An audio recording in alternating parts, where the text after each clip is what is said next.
Каждая женщина весьма щепетильно относится к вопросу своей внешности.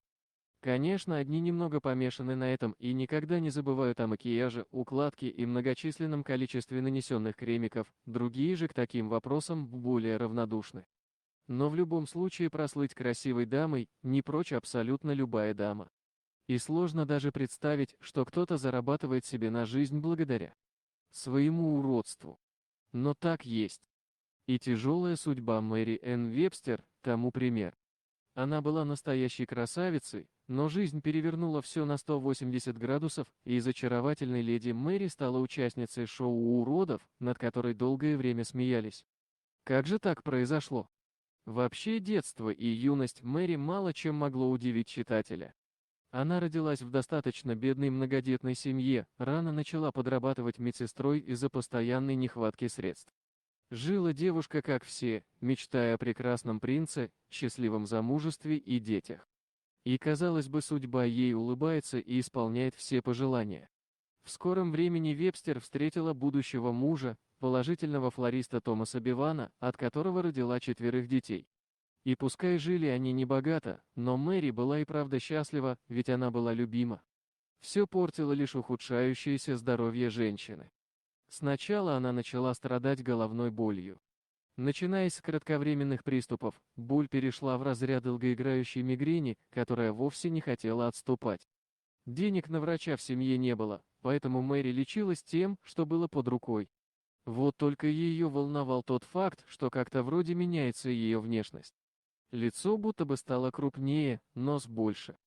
На усталость и физическое недомогание свалить такие изменения было уже нельзя. Симпатичная Мэри менялась на глазах. Все больше она походила на мужчину. Без поддержки мужа неизвестно, как вела себя бы Вебстер, мужчина поддерживал любимую супругу до последнего. Однако, к сожалению, он погиб, оставив Мэри одну с 4 детьми. Больная, лишившаяся своей красоты и верного плеча рядом, женщина решилась на то, что долго откладывала в долгий ящик, поход к врачу. И именно от него она узнала, что у нее достаточно редкое гормональное заболевание под названием акромегалия. К большому сожалению, даже на сегодняшний момент болезнь считается неизлечимой, и единственное, чем могут помочь врачи, вогнать организм в некую стадию ремиссии. Ну а в конце 19, начале 20 века о таком, конечно, и думать не могли. Мэри все больше и больше менялась. Сталкиваясь с человеческой жестокостью, на нее тыкали пальцем, обзывали и глазели на улицах. На приличную работу женщину не брали, поэтому выход у нее был один – зарабатывать при помощи своей новой внешности. В то время в Лондоне проходил конкурс на самую уродливую женщину. И да, это было грубо, унизительно, но ничего иного Мэри для себя не видела. Она решила там участвовать и стала победительницей. К удивлению Мэри, эта победа стала для нее шансом начать новую жизнь. Не самую престижную, но зато с неплохим доходом. Женщина стала выступать в различных шоу, про нее начали появляться статьи в прессе. Более того, ее пригласили участвовать в очень известное шоу уродов, которое собирало огромные залы с восторженной публикой, желающей посмотреть на самых настоящих фриков.